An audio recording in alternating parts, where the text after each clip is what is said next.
Buongiorno a tutti! Guess where I am at? Oh, that wasn't a very good view. I am in the city of Rome, particularly in Trastevere this morning.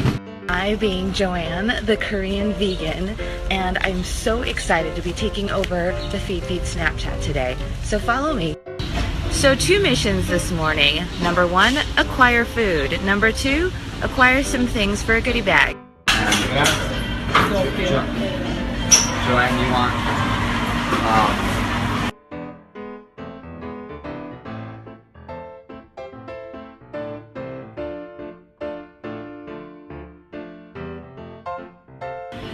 So here in Italy, you typically eat your breakfast and your coffee at the bar.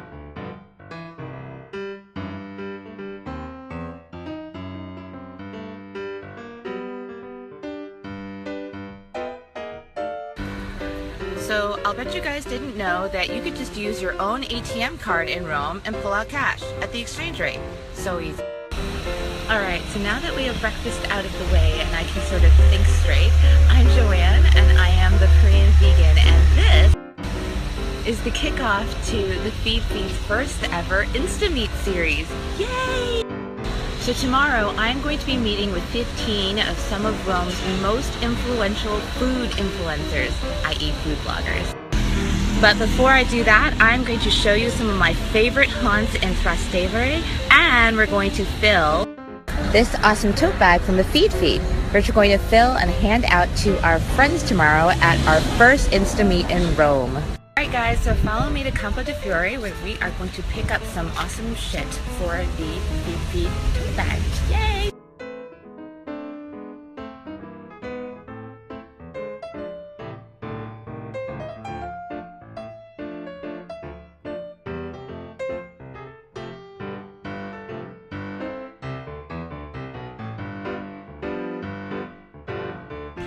And this is the famed Campo di Fiore, which is Rome's farmers market.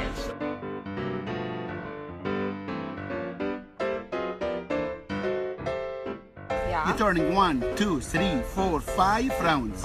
Finger here, you turn. Make everything zucchini. You want to make nice decoration, you make like this. Look, one in that, you make like that. If you want to make chips, open that with a knife. You can make it chips. Love me not. Love me. Hear anybody. I clean it, you hear me? Hello, you hear me? If you don't hear, I clean for you.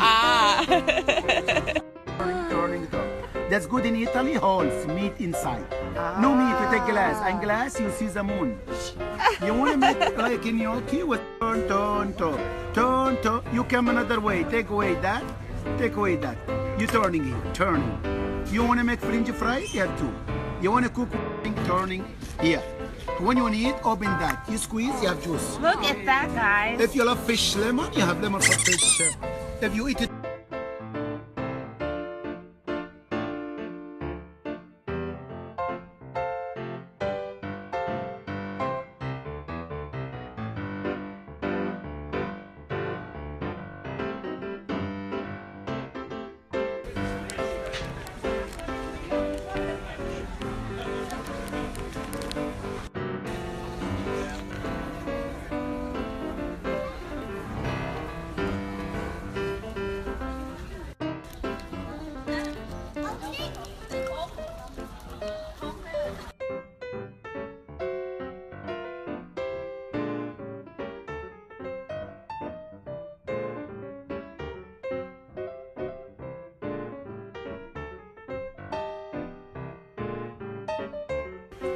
Alright guys, so here is what I picked up from Campo di Fiore, and in case you can't tell from the ingredients, I'm going to be making a classic. From this, in this tiny, teensy, but adorable and charming little kitchen, I will be making caponata di Siciliana. So first things first, we're going to start with some eggplant. This is called aubergine here in Rome, as you might have known. Per the usual, guys, I will give you a screenshot opportunity of my recipe card at the very end, so stick around while we make this awesome caponata. So the name of the game here is to cut this using someone else's knives. No. We are going to try and make little cubes So what I've done is I've cut out a small little piece from the edge here, and now I've got a stable surface on which to work. Now I can make cuts lengthwise to make sort of like eggplant steaks. So this is the thickness we're going for, about 1/2 inch. We're going to lay it down and we're going to cut this way. And then we're just going to turn it 90 degrees and cut this. Now we've got nice little cubes. This is perfect. We're going to set these aside in a little bowl. I'm going to cut up the rest of my aubergine or eggplant, and then we'll go next.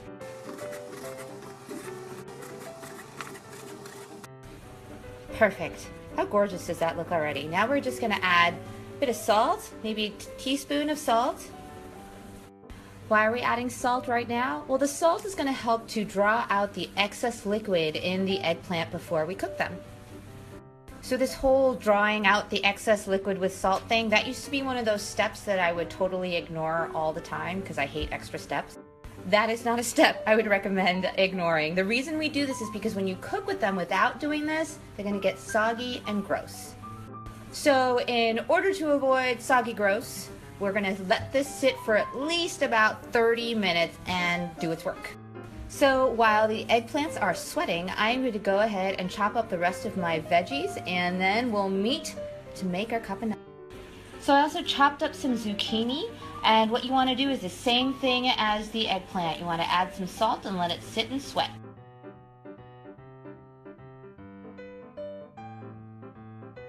Alright, so while our zucchini and eggplant are getting their workout in, I am going to give you a screenshot of all of my social media accounts in 3, 2, 1.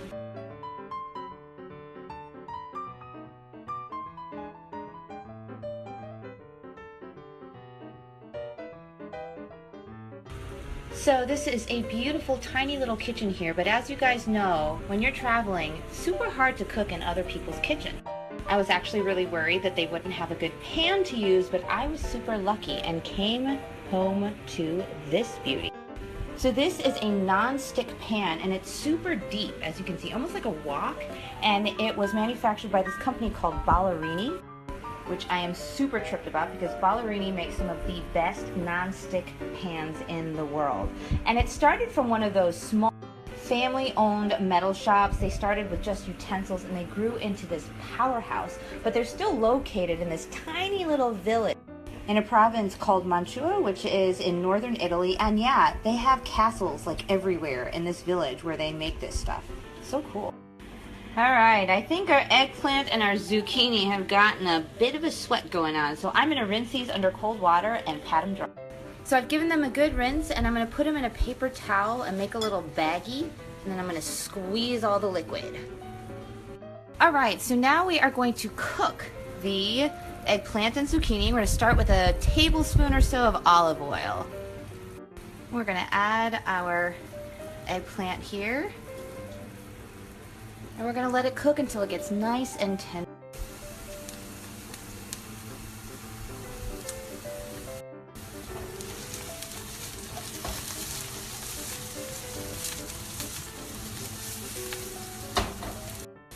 So as you can see, the eggplant is getting nice and brown. I'm going to add some zucchini to this now. I'm actually not fussing with these quite a lot. I'm not stirring or flipping. I flip just that once because I really want the sides to cook and get brown.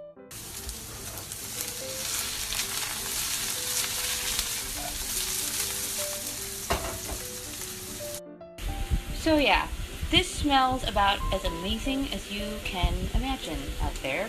I'm going to put these aside in a little bowl.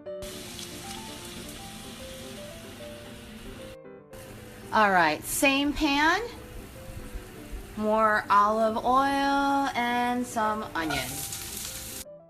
Next we're going to add some chopped celery. As you can see, I actually included the leaves. I like that part. And we're going to add some capers. I can't even begin to describe the amazingness of the smell that is coming off this pan. We're just going to give that a good flip here. Let it all stew together. So one pro tip, if you guys don't do the flip action, you can use a wooden spoon. Don't use a metal spoon because you don't want to scrape up the bottom of your awesome, beautiful ballerina. Now we're going to add some tomatoes. I picked up some fresh cherry tomatoes from the market this morning. You could also use canned if you don't have any.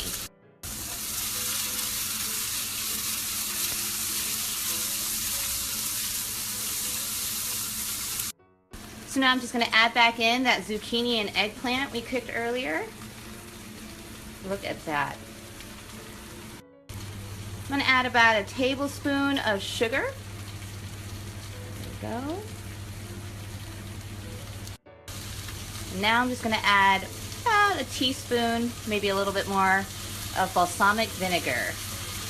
I'm just going to give this all a good stir.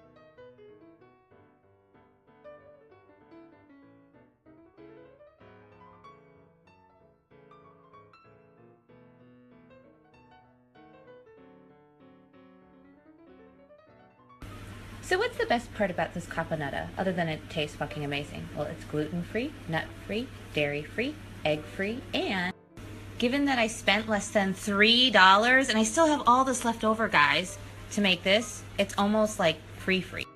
Just a heads up, the traditional recipe does call for olives as well as pine nuts, but I don't really like olives, and I'm trying to be a lot more mindful of folks who have nut allergies, which can be pretty severe. So you're not going to miss the nuts at all.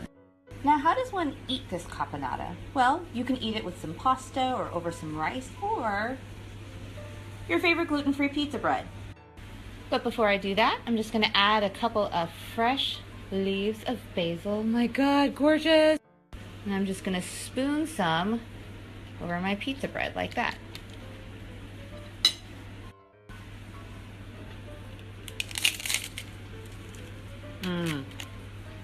My God. So I spared you guys the post wherein I shoved that awesomeness into my mouth hole because I have braces and it's really gross. But that was freaking awesome. The eggplants are just so sweet and tender, and they pair so beautifully with the fresh tomatoes. And you can see that there's so much caramelization going on here from that awesome pan that we were working with. All the natural sugar have the chance to kind of sit and stew and mix and meld and come together to create this incredible warm salad. So anyway, guys, I hope you enjoyed my foray into Campo di Fiori and Trastevere this morning, as well as adventures in this awesome tiny little kitchen. And if you guys did like what you see, head on over to @thekoreanvegan.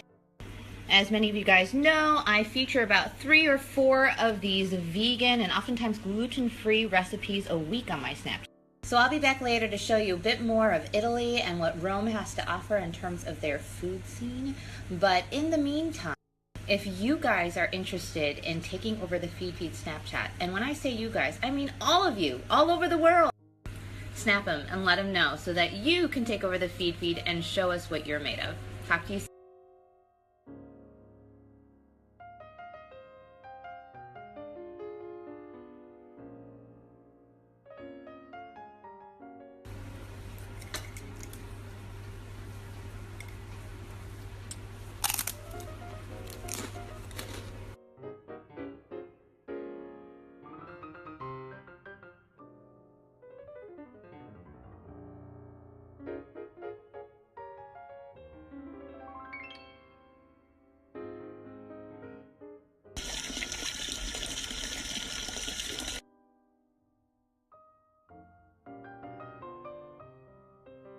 Giallo, Moscato is a very common grape, okay, and not only in north of Italy, but everywhere, okay.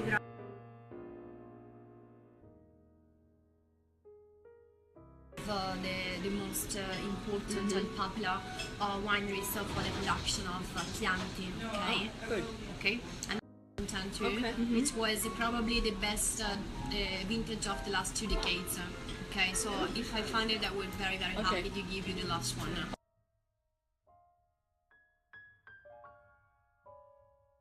Being pretty dry, factor of tannin. Okay. It's chewy when it's young, and then it develops being more silky. I grace from Piedmont. Piedmont is situated northwest of Italy, close to France. Okay, and it's probably the second most important region for production of grape from the Chianti Classico, because the grape produces wines which can be compared to Pinot Noir style. Okay.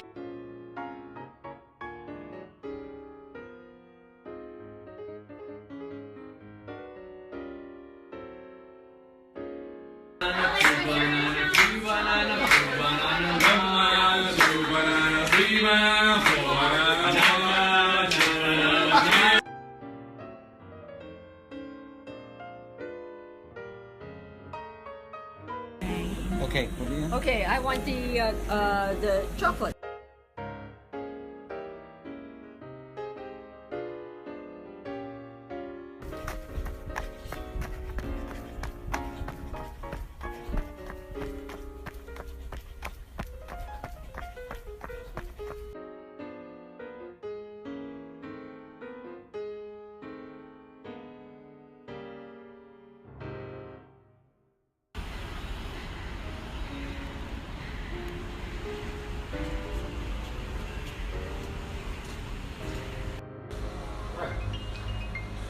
Okay, you want to order?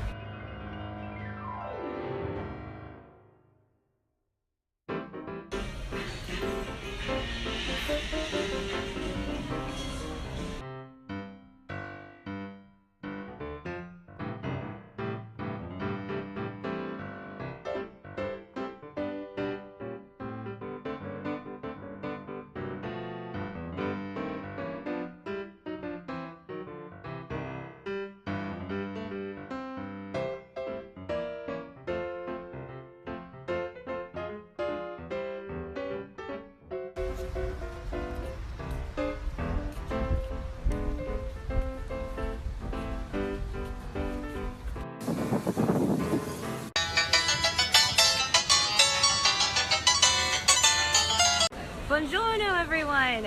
It's me, the Korean vegan, and I'm here to kick off the first ever Feedfeed Instameet here in Rome at the famed Campo de' Fiori.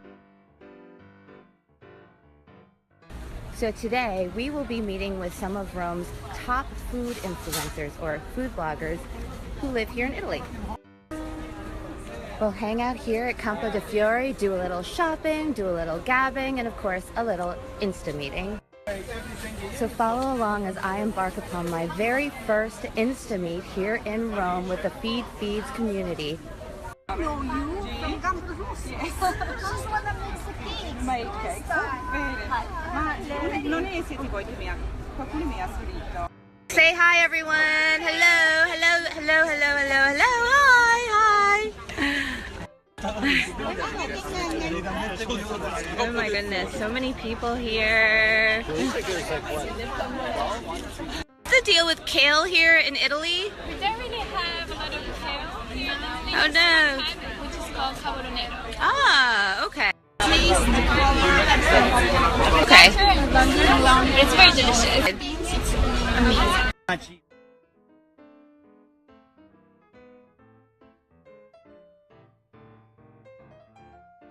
Not cheap. If I were new to Rome, what is the one place you think that I would need to go to in order to buy stuff? I would recommend Mercato in Pistaccio because it's still kind of genuine stuff, and it has become a little bit more tourist. You can buy hats and everything, whereas in Pistaccio you can still find real. Another market I really love is Mercato Trionfale, which is one of the Mercato Rionale we call it here in Italy, and that's.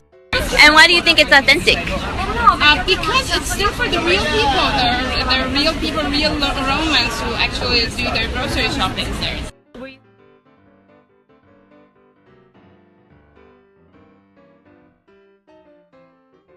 Here. Shopping? Yeah, shopping. Okay, shopping. I don't know. Okay.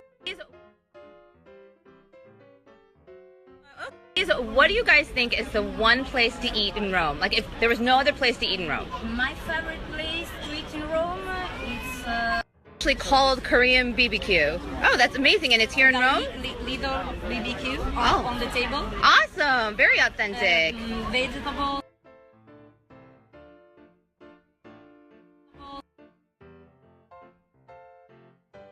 What is your favorite thing to do, or favorite place to eat, or favorite type of eating here in Rome? I love to eat fraschetti. It's a typical word. Fraschetti is a place. It's a place where you share table, no decoration. What do you find most beautiful in Rome? I think that every little corner of Rome is very beautiful, and so I think that the best part of Rome, if you are a foreign person, is to walk around the city. You should feel like a Roman and walk around and get lost among this little city. Because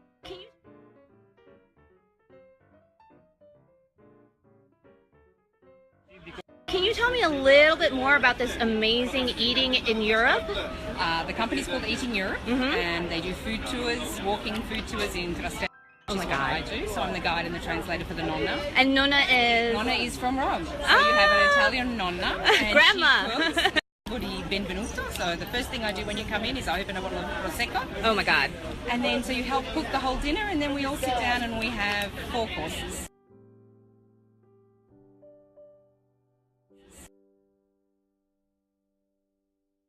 You're thinking of making? I'm buying the almonds because I want to make pesto, and it's a pesto trapanese. And you said it's vegan? And it's vegan because it's got, so we put it on pasta. Uh-huh.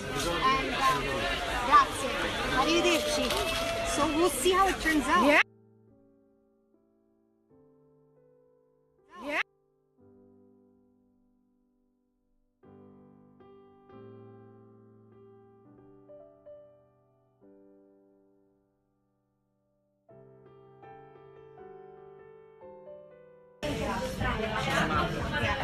Everyone is social mediaizing here in this tiny cafe.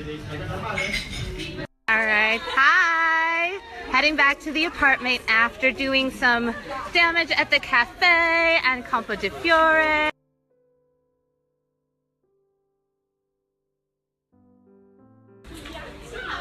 Ciao!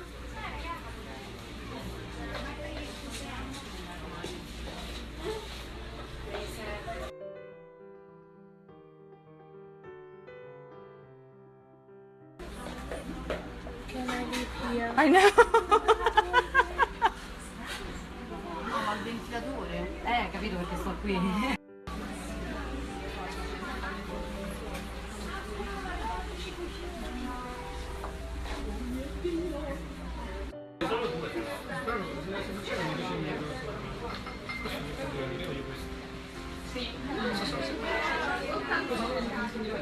What is your vision for this beautiful store you have here?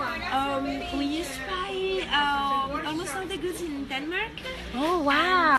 Marbles, Uh-huh. natural materials. Natural materials. Yeah. Oh, so And, beautiful. I hope that when you for your life, if you change home, it's something You take with you everywhere. Yes. It's beautiful. Thank you so much.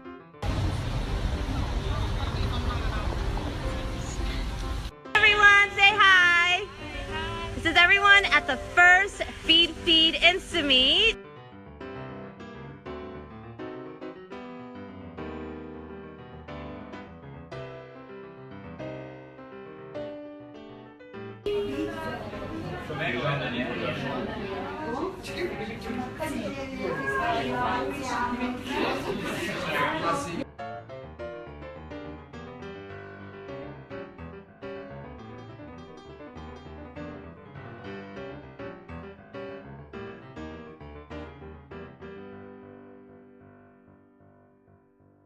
So what inspired you to start your urban travel Instagram? Perché quando mi sono trasferito a Roma, io sono napoletano, mi sono trasferito a Roma e ho iniziato. E quindi come sono arrivato a Roma ho iniziato a conoscere la città e a fare foto e le ho iniziato a pubblicare su Instagram. Oh, awesome! Tony is kindly going to translate for us who don't speak Italian. Okay, David said that he started his Instagram 5 years ago when he moved from Napoli to Rome.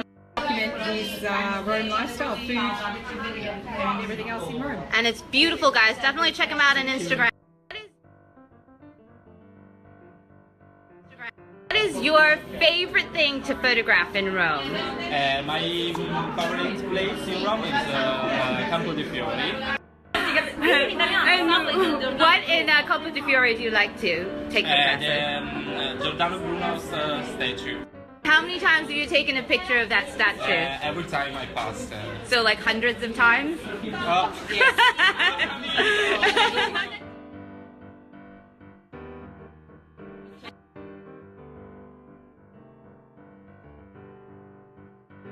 So Flavia, why don't you tell us, what is your favorite thing to make? I like to make pancakes because I've been in New York and I like it so much.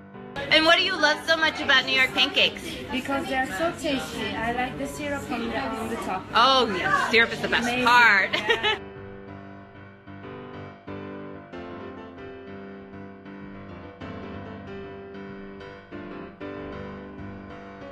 So a lot of you guys were asking me about that awesome ballerini pan that I was using yesterday to make my caponata.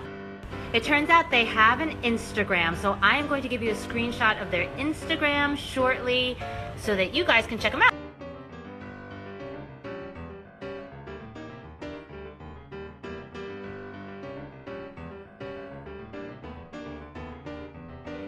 So each of the food bloggers you met today actually walked out with one of these gorgeous pans, so make sure to keep an eye out for their creations using these.